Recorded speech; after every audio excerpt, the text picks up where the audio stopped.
In Mailster, templates are organized into modules.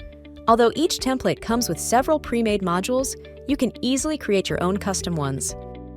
Here's how you can create your own custom modules for Mailster. Create a new campaign or open an existing one. Scroll to the template section of the campaign and add or adjust your modules in the editor. Look for the disk icon on the module you want to use as the basis for your custom module. The Save Module modal will pop up where you can define a name.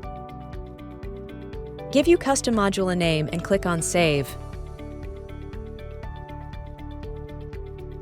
Your new module is now available in the Module Selector sidebar. Although it may take a moment for the thumbnail to generate, you can immediately start using your newly created module in all your future campaigns. To learn more about how to use Mailster, subscribe to the Mailster Academy YouTube channel or click another video to keep watching.